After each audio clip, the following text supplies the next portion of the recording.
Riches and Hitches, an RV park investment podcast, takes you behind the scenes of the RV park industry, where park owners, investors, and other industry professionals share their unique journeys, challenges, and triumphs.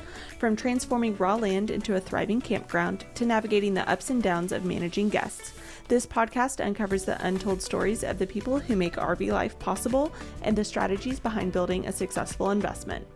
Whether you're a park owner seeking insights, an aspiring investor exploring opportunities in outdoor hospitality, an RVer curious about life on the other side of the check-in desk, or just someone who loves hearing entrepreneurial stories, we are excited for you to join us as we find riches in the hitches. Welcome to Riches and Hitches. Robert Preston, CEO, founder of Unhitched, and host of Riches and Hitches. Today, I'm excited and honored. We have Miss Erika Bates, who is a new RV park owner of Inez Springs Riverfront RV, which is really unique property. I've got to look at a little bit online. There's some really cool things happening there, including some expansion stuff. And Erika, we're so happy to have you on the guest today. Welcome to Riches and Hitches. Thanks. Glad to be here. Thank you for the opportunity. Appreciate it. So we've connected before, and I know parts of your story, so I'm excited to share that with the listeners here, because this is your first park, right? This is my first park, correct? Yeah. First park. And that falls underneath the Venture Vibe Fund. So Yes. You use this as you have an investment fund, right? I do have an investment fund. When we decided to get into the multifamily space and RV parks in particular, I wanted to learn about capital funding as an opportunity to help fund. Cool. All right. So we usually start each episode about the park. Really what we want to know is how you found it. And then just quickly the finance structure that's in place and what's the future. What do you plan on doing with this thing? Yeah. So this park is pretty cool. We're excited how we found it. We actually found it before it went to market. Okay. Off market, which is desirable in this industry. Yeah.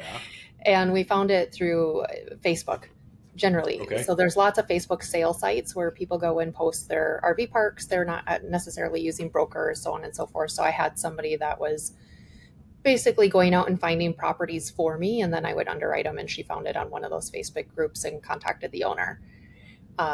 When we first found this, it was really interesting because of that, and we were able to, they did end up listing it, and we were able to stay away from the broker fees because we had that pre-existing agreement with the owner and started negotiations before they hired out a broker. Okay, so we got a couple quick questions there. So you found it via Facebook group, but actually someone else found it for you? You gave them Yes. criteria, like a bird dog type of situation? Definitely a bird dog, and so, pay the bird dog fee, but it was totally worth it because time and value of money and speed of getting deals and being able to look at a lot of deals, because I will say I looked at several hundred deals before purchasing this one. Okay, so off-market deal, found via Facebook essentially, and then talk us through the negotiation part, like when, time, how long did it take before you put this thing under contract? Yeah, it took quite a while. So we started talking to the seller August of last year, and we got to a point in negotiations. He was looking for 2.65. We got him down. We said our max would be 2.4, and he wasn't quite there yet. He wanted more money. He had some goals that he needed to achieve, but we couldn't see the time value of that going higher than that, so we ended up bowing out. Somebody else came in behind us and got it under contract for $2.6 million. And this person held it under contract through the due diligence period and was new to the RV park space and lacked confidence that they were going to be able to close, didn't want to lose their EMD, so they backed out, which then the seller reached out to us because we had been having conversations and we started renegotiation. And we ended up meeting in the middle, got it under contract for 2.45.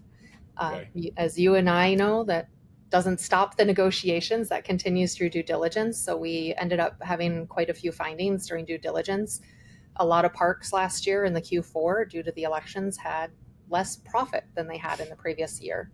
So we were able to do a final negotiation and got it down to 2.2 million. Okay, the final price, 2.2. Correct. How many, tell us a little bit about the park sites and what's there. It's located in Eastland, Texas. It has 54 pads. It's got a really cool history, if you don't mind me giving a little bit of color. Yeah. Yeah.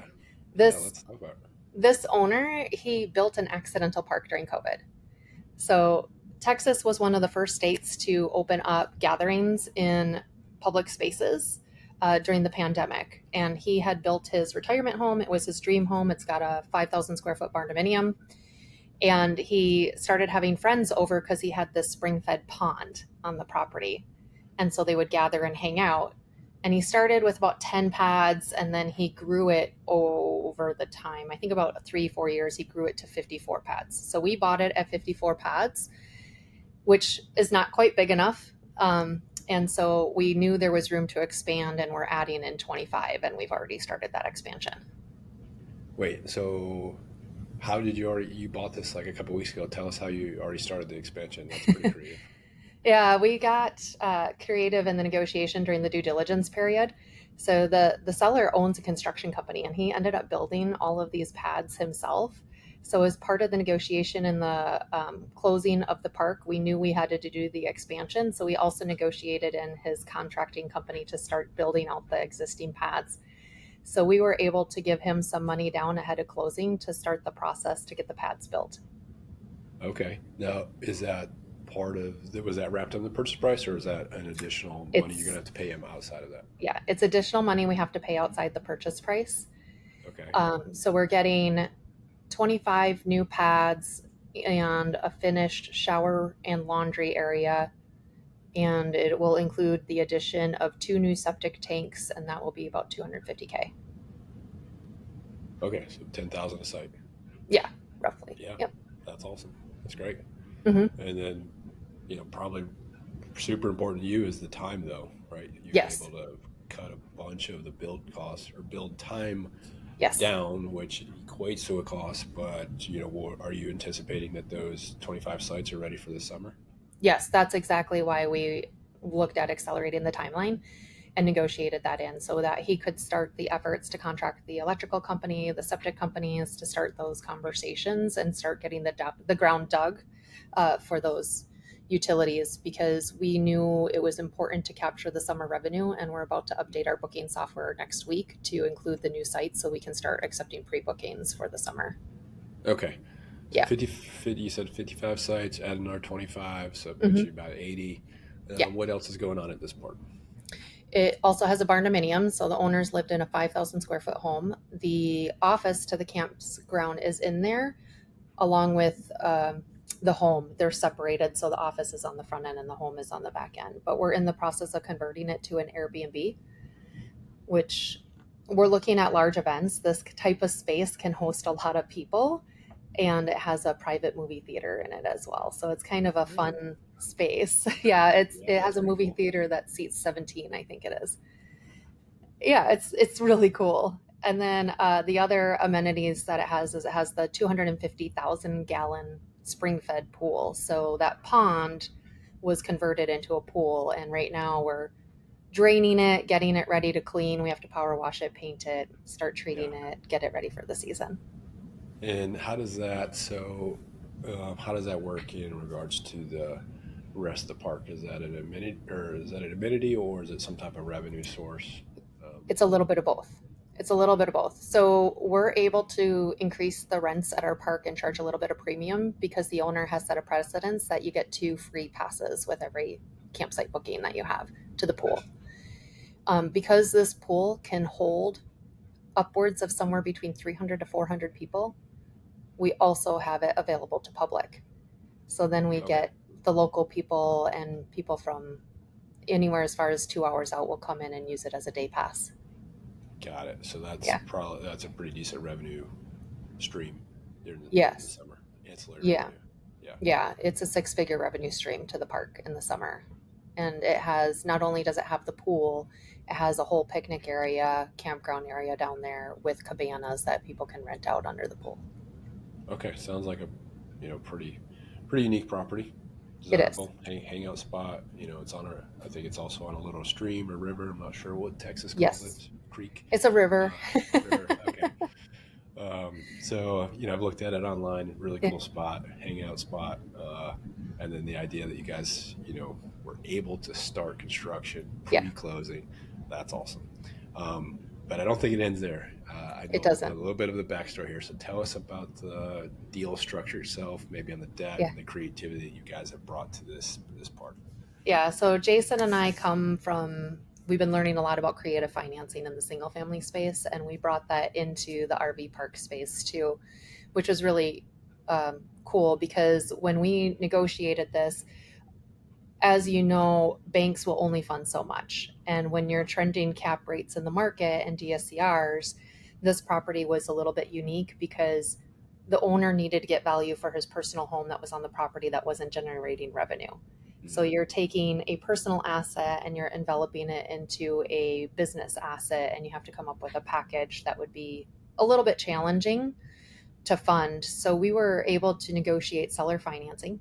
Okay. So we ended up with $798,000, weird number, but of it seller financed at 4% interest. Nice. And we only have to make interest only payments for the first 7 years. 7 years. 7 years, which Wow. our hold Yeah. period is 5, but that gives us grace on the back and front end for our investors. We Yeah. also, That's pretty cool. yeah, really cool. We also got, he had a mortgage on the home. And so we did what was called subject to. So subject to the existing debt is that he keeps the note in his name, but we now start making payments on the note on his behalf. And then we have a trust that's been set up that puts our business and him as owners of the property, where he's a beneficiary. So if anything happens, he gets paid, right? The note gets paid. That's the intention of that. And so that was taken over at 312,000, and that's at, I want to say it's 3.2% interest on that one. So Okay. again, So yeah, yeah, rough math. If I'm doing it in my head, you're just under like $1.1 million of debt, and at the maximum interest rate is 4%. correct, which is incredible in this market. Yeah, yeah, that's really good. So you bought it for 2.2. You got 1.1. You're adding. You said 250,000 more in capex. That puts you Mhm. at 2.45. Um, Curious how'd you do the difference? So you got 2.45 Yeah. minus 1.1 in debt. That leaves math in public here. Was that 1.25, 1.35? 1.35 plus a little bit more. We ended up doing a raise for 1.675, so that covers closing costs and the acquisition Okay. fees and everything else that was in there. So we didn't. Our team went in with 300,000 into the fund, but Nice. then the rest of the fund was raised by external investors. So limited partners is what we would call them. And so our fund is set up. We did the 1.675 raise. We did a pref on this one again because we're newer to market, so we wanted to make sure we're committing to our strong performance. So we did an 8% pref on this one, and then we were able to negotiate a 60-40 split between the GPs and LPs, where the LPs get 60%, or sorry, Okay. 70-30 on this one, forgive me. 70-30. Okay. 70-30. So the LPs get 70% of the revenue, and then we get the 30% after that. Okay. So 7 pref, right? And then 8 pref. 70-30? 8 pref Yep. and 8 pref. 70-30. Okay. Yeah. 8 pref, 70-30. You go through, you do the underwriting, you got a pro forma, and can you share with us like what the projected Yeah. returns are potentially? Yeah, I'll give over the 5-year holding period. We're looking at an average, it's somewhere around a 17 plus cash on cash, which means that over the years, each investor will get about 17% average over 5-year hold. And then we're just at a 30% IRR. So that's the real rate of return. And Gotcha. for people that are listening, how I best explain this is when you go to sell and disposition a property, you make the most money on the back end if you position the asset strong enough in the market. And this one works that way because the rates are under market. He's done no advertising. He has no reach. So his booking has been very low over the last years. He started out taking cash. So all those things go into the negotiation price, what the property can grow to, so on and so Yeah. forth. So yeah. Yeah. So, I mean, that's a good segue if you don't mind. Like, how do Yeah. we, or how did you, what's like the ADRs roughly in place and occupancy in place? And then 5 years from now, what's the projection of ADR, meaning average daily rate, right? For the Yeah. listeners, ADR, average daily rate, and then occupancy. So, where are you at right now? Where you hope to be? Yeah, that's a great question. When we got in here, he was doing an ADR of it was around $12. What? Yes, which is very low, and I can tell by your face that that's very low. And Yeah. we're looking at growing it to about 40 to 45, I want to say, is going to be where we're going to end. Yeah, which I would say 45 is probably market right now, so Right. that doesn't seem unreasonable by any No. means. No, and we're seeing it already 3 weeks into the property, all the things where the revenue was missed that would Right. contribute to that $12 ADR. Yeah. Okay. And then what's so if you're at $45 ADR, what type of occupancy do you need to hit those projected returns? Yeah, that's a great question.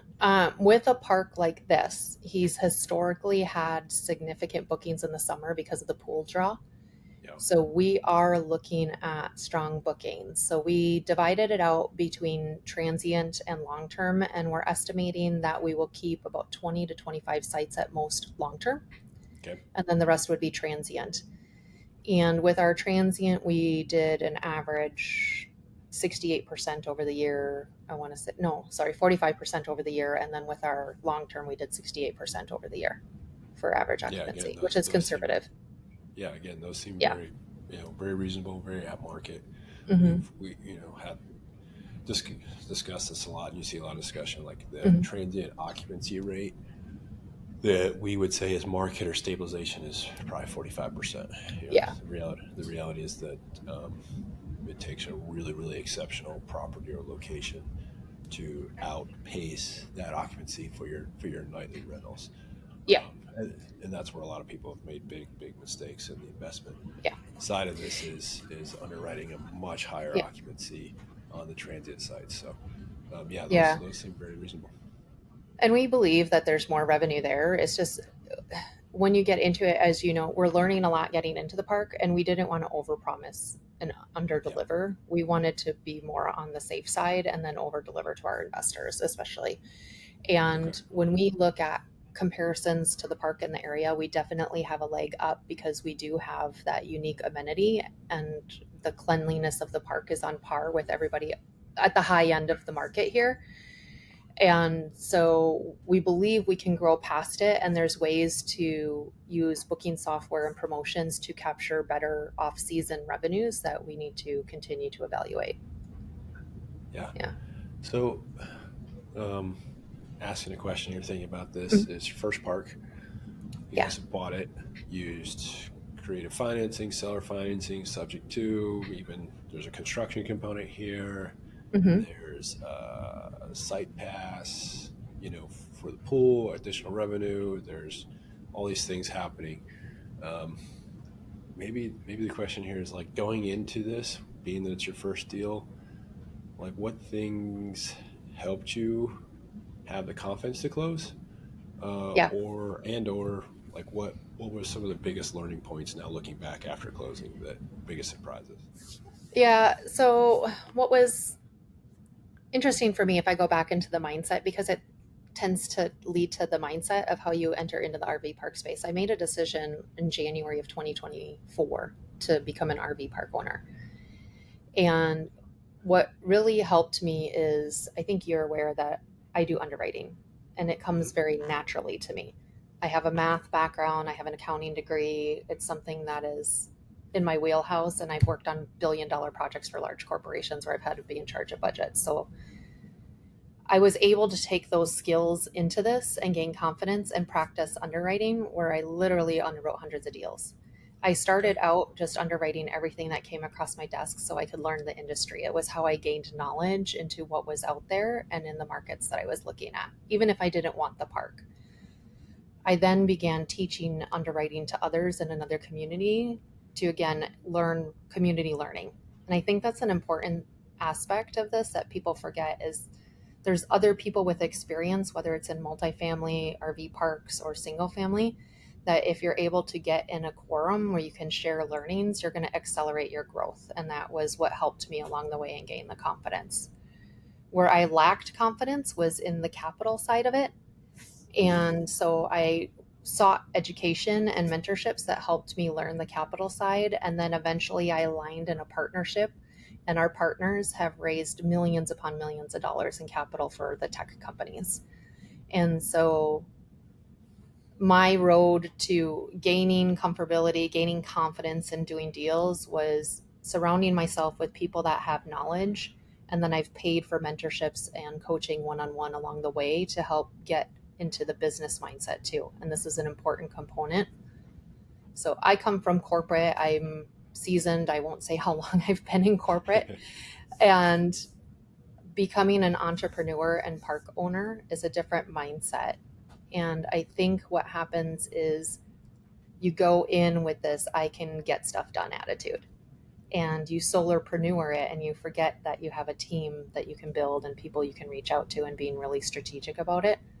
So the shift for us, and I would say finalizing that comfortability, was last fall. We started implementing the EOS tools within our business, and we're taking that into this park. So we have high confidence that we can execute to what we're planning, because we've been very thoughtful now and had a lot of lessons over the last year. Yeah, sounds very similar to us, right? We operate our company on EOS, which is from the book Traction, Gino Wickman. If any of you have not read it, it's almost a requirement, a must, Yes. To read to be an entrepreneur.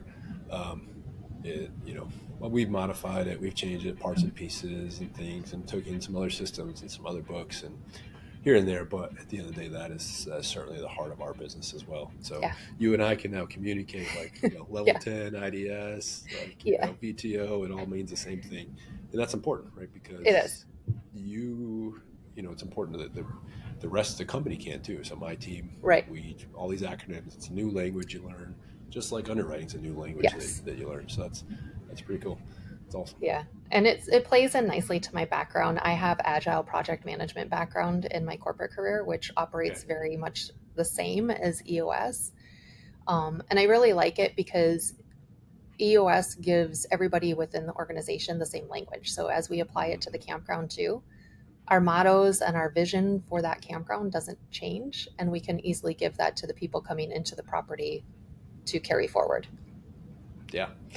So you bought it? Now what's happening? So the expansion is happening. It's underway. We've learned a lot about negotiating with sewer companies and septic, so we're in that process. We're looking at how do we capture the revenue in here and do it thoughtfully. So we just did a deeper dive on what are we charging compared to our competitors and how do we get the right rates, because we, again, have this little bit of uniqueness that isn't really known in the market here. So we did some deep analytics to adjust our rates. And then the other thing we're looking at is missed revenue opportunities. So we were able to deep dive into the back books and found out that he was only recovering 25% of the energy cost, which is very, very low. So now we're putting in processes and systems to capture that revenue on electricity chargebacks, which will add anywhere between 10 to 30,000 into the bottom line, depending on how we structure it. Right. And then we're also looking at marketing is going to be the big play here. So we have hired a marketing partner that we have through connections through my business partners. And this person has built up Starbucks from a marketing perspective. So we're getting it's a decent brand. Decent brand. So I'm very excited because we're getting a really good marketing launch that we'll be doing at the end of April, which will rebrand the site. And then we'll start hard advertising to get people into the park. Okay, cool. Yeah, that's a lot going on. So how do you manage that via EOS, but you and I actually spoke. We obviously have a management company. We manage other people's properties, owners' properties like you. We manage RV parks. So you and I spoke about that a little bit a couple of weeks ago. Maybe talk us through that, where you're at now from a management perspective, and why, and what your take on that conversation was. Yeah, so you gave us some good insights, because I think and I'll just say it the way that I learned it. Based on our conversation, it's that when you bring in a management company, you need a more stable asset and processes rather than trying to bring in a management company and grow that asset and processes. And because this property had that pool, which is a unique aspect, and then also had a lot of growth opportunities, we needed to come in and quickly get our arms wrapped around what we needed to do to stabilize the asset before bringing in a management type company, because they may not always be aligned in the vision. So what we did is my husband, Jason, this real estate is his full-time job. So he's now our park manager. Thankfully not me, because I'm not the guest experience person. I just know that about myself. And he's really good at it. Relationships are his front end. So he's now running the office, and I've been learning the back end systems and how do we make it work for us so that it eases up that pressure on the manager to make it more seamless on the front end for them. And that's good for us because I have a technology background and he doesn't. He has a service background. So when he gets frustrated with the front end, I can take action on the back end and we can figure out ways to make it work.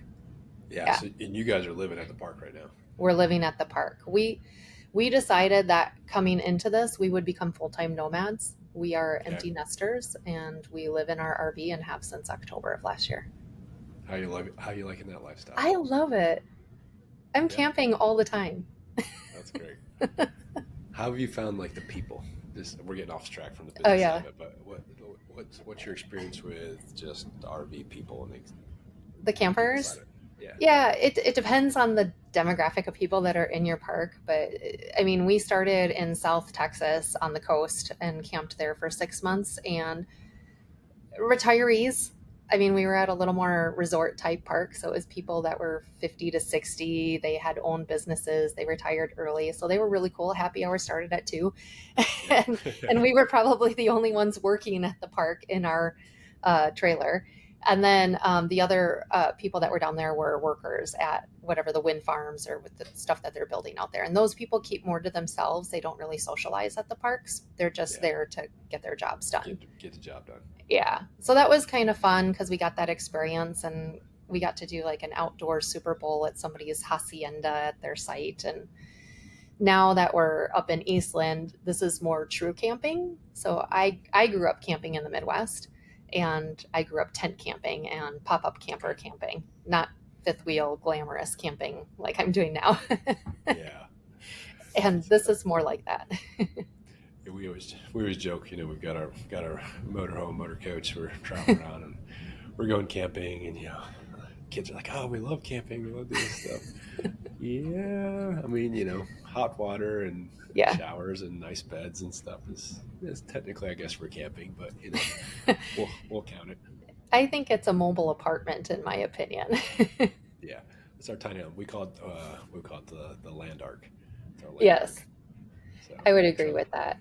But now here we're more in dirt and it's more rustic, and we have hiking trails. So I get out once a day and I go walk the hiking trails with the dog, and that's really cool. Very cool. So what's the typical, like where you're at right now, is there, there's a demographic of camper, and I think have you noticed any trends in their vehicles, the rigs themselves? Yeah, so the last owner didn't really get specific about who came into the park, and he wasn't advertising. So we are dealing with a hoarder right now that we have to get off the property.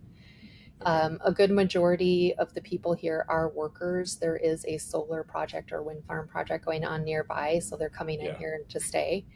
And then the rest of them are people that work in town, and this is an affordable place for them. And then we're seeing transients come through, and very few, and that will change. Yeah. Now, is that you find travel trailer, fifth wheel, motor coach, Class A, Class C? I'm just looking around. What do you seem to mostly find? Travel trailers and fifth wheels on this one. Okay. Yeah. And when you're looking at that and seeing, what your current demographic of vehicle and customer is, and you also know where you want to take this park. Yes. What decisions have you made, or how does that affect your 25 new sites? Yeah. So what decisions we made is, and I recommend this for anybody that's going to go into this is spend some time deep diving on your persona, because you want to understand the type of people that you're going to attract for the area that you're in. And we looked really hard at the area that we're in, and we realized we can attract quite a few people that are that millennial age from Dallas.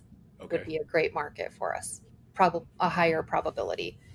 So when we look at that, we're going to look for families that want to get out and enjoy time with their kids. And that was important to me too. I raised my kids and I took them camping. And so one of the things we've been talking about as a team is that, what does that bring back? It's nostalgia. And for us, that means you're a parent, and sometimes you get in your mundane and you're parenting your kids. And it feels like you're always on top of them to do homework, to get chores done. And it's you're driving your business and you're building. We're building an escape where you can be a kid with your kid again and have that different type of connection, which means we're looking for that more middle to upper class type people that are coming in with the fifth wheels and travel, higher end models. Coaches would be nice too. Yeah. Yeah. So the practical outworkings of that drives site composition, site slope, things to think about like power consumption. So I'm guessing probably all your new sites would be 50 amp if that's who you're targeting. The entire park is 50 amp.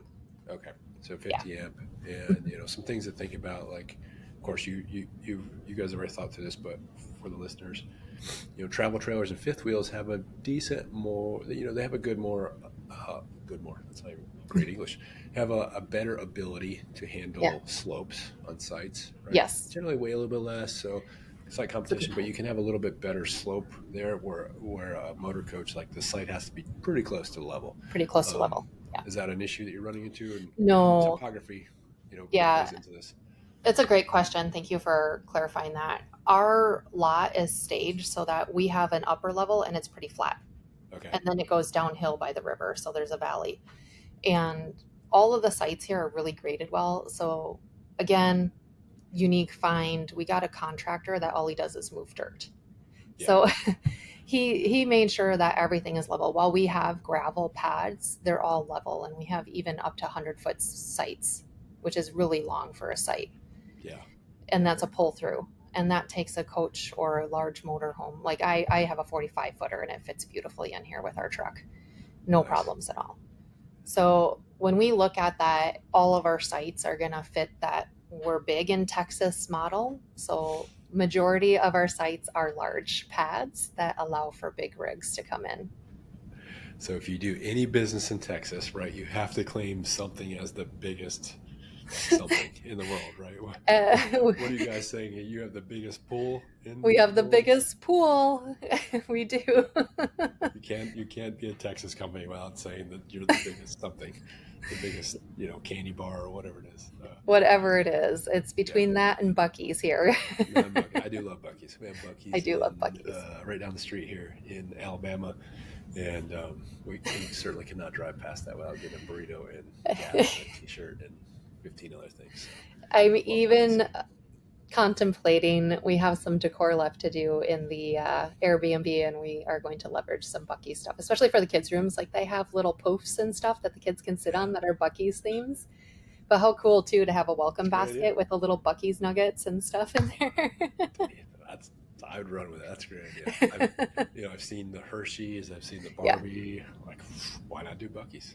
Why not do Buc-ee's? It's Texas. I love that. I don't know if anybody's done a Buc-ee's Airbnb. We're not going that far, but I think it could be a thing here. Dude, you can be the leader. I could be. Yeah. All right. So in place, you guys are going to self-manage for a while, probably then transition to a management company, hopefully ours. And then from a business perspective, what's past this park? What are you thinking? What's on the horizon? Yeah, we're really looking at this strategically. For us, it's a portfolio, and how do we build a portfolio? So we're already in negotiations on the next parks. And we're doing that because we have intention to build 5 to 6 parks in a portfolio that we can sell off, which is a better sell for investors when you can stage it and position it that way to grow into that larger space. And then it's our trajectory, and what we're looking to do is to get 50 million in revenue by 5 years. I know that's super aggressive, but it's that mindset that we're getting into to say that if we're going to do this, let's do fast and grow big. And I think we're positioned for it. Okay, there's some things that we need to figure out, like the management piece of it is how do you grow and scale without a partnership with a management type company, or building your own is something we've really been thinking about right now, because you're delivering now a brand. So Yeah. our marketing is becoming a brand. Now, how do we deliver the brand promise from a service standpoint and align ourselves with the right partners that way? So it's, Yeah. We yeah, actually just saw, you know, I think it's the first time I've seen it. We've seen like a brand go for sale, yeah, portfolio properties, and with the brand, and we're digging in and understanding that it's very interesting mm-hmm, watching that, learning, because our brand and portfolio is about the same equivalent as to the one that just is listed, and like you're mm-hmm, saying, we're also looking at another portfolio of yeah, a brand. It's like 5 or 6 properties that we would look to potentially buy and acquire. So yeah, I can see your strategy where you yeah, build that, and then hopefully, I would be a potential buyer. Um, right. that'd be, yeah, okay. So So we've changed our buy box a little bit, and this was a learning because Jason and I started small, and it was just us, right, and we were going, oh, maybe we'll get 50 pads. Guys, don't get 50 pads unless you're buying yourself a job, right? You can't afford management at that point. You have to have 75. So what we're looking at now is we're targeting parks that have the ability to grow to 75, like this one, mhm, or are 75 and have room for expansion and value adds. And so okay, it's really given us focus in the market. And the next park and the park after that, so parks 2 and 3, will probably be on the same level size as this one. And then we would look to add a few bigger parks to the portfolio after that. and then geography wise, is Yeah. there constraints, or where are you looking? Yeah, I would prefer to stay in the Sun Belt, and that's where we've been targeting. We find Texas is a great market because there's a lot of RV parks here, but you have to really be targeted here because a lot of them are for the workers versus they're not vacation. So we're targeting vacation destinations, things that Okay. have a tourism draw, and then in the Sun Belt. So like some of the parks I've been looking at were in Georgia, we're in Florida, we even go as far as Missouri, and I've got some I've looked at in Tennessee and Arkansas. So just trying to stay south of that cold snap area. Yeah, makes sense. No one Yeah. likes to be cold. I don't want to deal with winterization. I grew up in the north. Yeah. All right. Well, what would you say right now do you see the biggest challenge that you're facing? The biggest challenge that we're facing, like I said, the one thing is the management strategy, because if you're delivering a brand promise, you want to make sure you're aligned to the partners. I really like your brand promise that you have with your management company. So it's like making those partnerships. It comes to systems too. And then the other piece of it that we're really trying to figure out is eventually in the capital raising world, you run out of people to pull from. And so there's a couple strategies we're already implementing to grow that presence. We're doing a fund to fund, Mhm. and my team is educating people that are coming into the fund with us on how to do fund to funds. So it's Mhm. not just usually what happens is mentorships offer mentorships and you pay for the mentorship and they teach you how to do fund to fund. We're just going right to it and saying, if you want to join our fund, we will teach you all the ins and outs of how to do a fund to fund. We'll teach you how to do it legally, compliantly. Join us and we'll walk you through the process, teach you how to market it and how to get outreach. And Okay, then, so let me make yeah, sure I understand that. So hmm, you are teaching, coaching, educating, whatever the word is that we put there in place, yeah, other people, hmm, and you're teaching them to raise capital into correct, a fund, and hmm, then that fund invests into your fund. correct. Ah, okay. And that's your strategy. That's what you guys are looking to grow from a capital raising perspective. That's one strategy. Okay.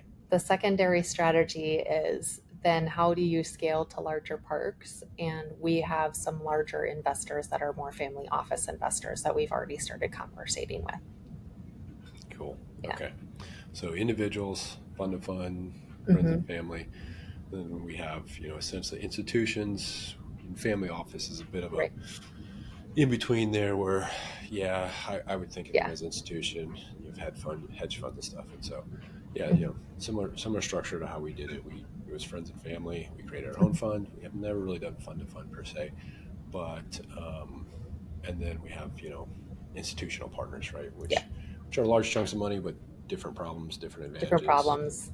Exactly. different headaches. So every capital raising strategy has an advantage or disadvantage, right? Correct. Um, so it's a matter of choosing what you're best suited for, what you Hmm. enjoy, the relationships that you enjoy, to grow that capital. Because like you mentioned, you can buy one or two parks maybe, Correct. but then it takes capital to grow that portfolio. Correct. Otherwise, or it takes a lot of time. It's one or the other. Which we're very fortunate. We have a really good network of people that have Yeah, connections to money right now. So we don't see any issues up to the third, fourth park yeah. where And we'll now, have is to that go into from different previous strategies. corporate job? A little bit of mix. So some of it is previous corporate jobs. So again, our partners are in the IT space and have done a lot of technology startups. So they're in the California area where there's a lot of IT funds there. And then one of the people that's going to be doing a fund for us, she's in Dallas and she has a lot of connections where she paints multi-million-dollar homes. Paints. Oh, Paints like high-end painting finishes. okay, Yeah. okay, And very that's her cool. company. So that's really cool. And then another one that's coming in, she's in New Jersey and has a lot of corporate connections to different types of people. I think she's more medical and so on and so forth.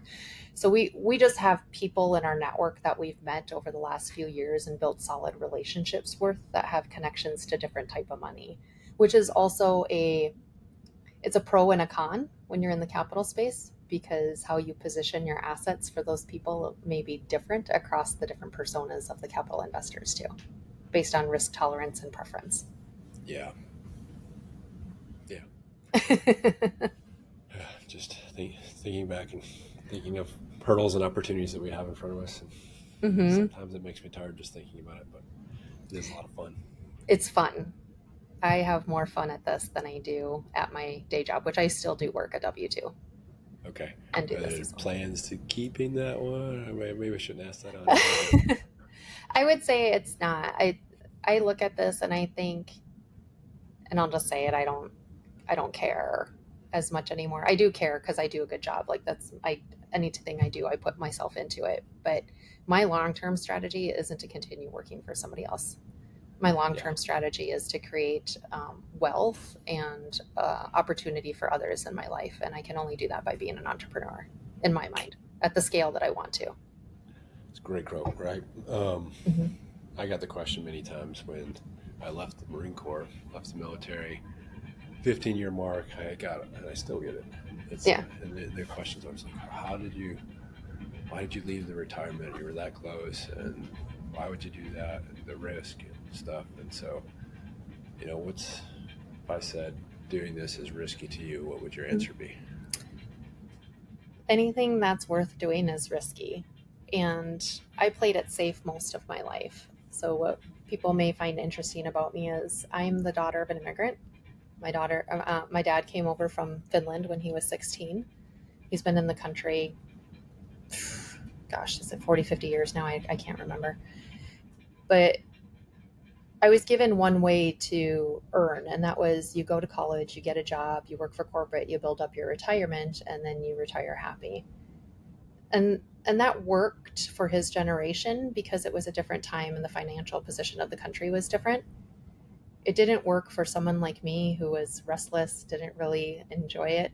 I go through corporate and I love learning. I change jobs every 2 years, and it's not because I'm job hopping or not doing it. It's a progressive growth into learning and advancing my career. And so I enjoy that, but I also realize the limitations. And my life took a dramatic shift about is it 2020? Yeah, so 5 years ago this year, where I was married for 17 years and I decided to get a divorce. And that was a hard decision for me because, again, I was told you stay married for your entire life, you have a career, you retire, and when your kids are empty, you're miserable together. And that's just how life is. Yeah. So I look at this as greater risk, greater reward. I'm happier than I ever have been in the past, and I'm having fun with what I'm doing. That's, thanks for sharing that. Yeah. I would say my answer to my own question is it's probably less risky. You're in control. You're the owner of that property. You're running it. Yeah. You can't just, for better or worse, you can't decide tomorrow that you're not the owner. Correct. Your employer can decide tomorrow that you're not the employee. Employee. Yeah. And that's, So there's, it's kind of just a perspective, I think, on that risk versus reward for sure. yeah. Yeah. And that's So a great point. I've been through a couple of layoffs at companies. I have never been impacted myself, but your your commitment to that company is only as so far as they deem you valuable. There's no guarantees. And I don't want to depend on somebody else's decision because they're upset with me one day, or some consultant comes in and says we're just chopping all the heads, which I've been through that too. yeah.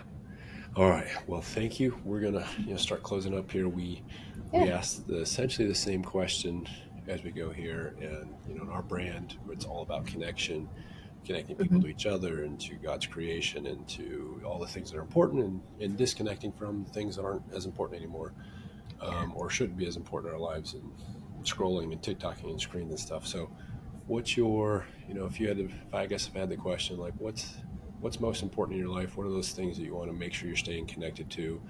And maybe how do you disconnect from those distractions?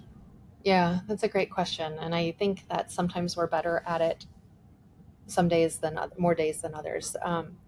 So for me, what I realized is that it took me a long time to realize my own value and what I contribute myself, and to be able to be proud of that. And about Uh,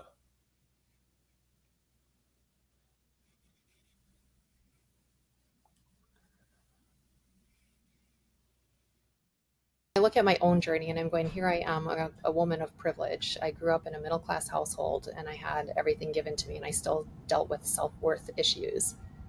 And then you have kids that go through trauma and they're treated a certain way and they don't have value in themselves, or their value system is skewed based on how they were brought up. I'm on the board of directors for an organization in Costa Rica. I'm very passionate about building up my own financial stability and wealth so that I can continue to give back and show others that they have value in this world and that there's something bigger that they can be part of. And it doesn't have to be a traditional path. They get to choose the path that they're taking to get there. that's amazing. What a noble cause and purpose and why. Thank you. And driver. Yeah. Thank you. Yeah. And again, I've said this on other podcasts. It is one of the reasons I really love being in this industry. Mm-hmm. You're another park owner. I could think of you as a competitor. I don't, right? But I don't either. most everyone that's in here, that's an investor, an owner, no matter the scale or size of the park, generally always has some type of amazing why and purpose. Mm-hmm. And, you do for sure. And that's why we, as a company, from our company, feel maybe obligated but privileged to try to grow and help the industry in general, so that you can be more effective and Mm-hmm. you can give back more and do more. So thank you for sharing that with us. You're welcome. I think we'll go ahead. We'll wrap up with a couple of final thoughts and share how people can connect with you. But yeah, that'd be final great. thoughts on how do they connect with you? What I was going to say is I really think that's important, and that's one of the philosophies we're bringing into this industry as well, is that we want to share transparently and help level up the community. I don't think of it as competition. I think of it as we're helping each other. And one of the benefits of it, as you said, how do we disconnect, is we see it more and more kids are being brought up in front of screens, and we want to present the opportunity and live a life, which is why we live in our trailer, of a disconnected life, or ability to disconnect from that. And so, Yeah, and that's the paradox, right? You physically disconnect your trailer, your camper, so and that in itself, and really brings true connection. It does. I'm pretty proud of our And slogan. I think it's fantastic. Who wouldn't want to camp for their whole life and be a kid? If people want to follow me on the Instagram, that's probably the best way to get a hold of me. I've been really working on that space. So it's Ms. Erika Bates. That's Erika with a K. Okay. And then you can always go to our website too. We're www.venturevibesfund.com. And that's where we will post up our assets that we're acquiring so people can track along if they are interested in investing. Okay. And we will drop all those links in the show notes, guys. If you click down there or click on there, we'll make sure you have those show notes. If you haven't copied it down, of course, you can just go back and hit rewind about 30 seconds and listen to Erika. But Erika, thank you so much for being on Riches and Hitches, and huge congratulations on the first part. We look forward to following and tracking you as you grow in this industry, you and your husband, and the park itself. So thank you again for being on the show. Thank you so much for the opportunity. Appreciate you and appreciate your your leadership in this industry, Robert. It's fantastic what you're Appreciate giving. It. Humbled. Thank you.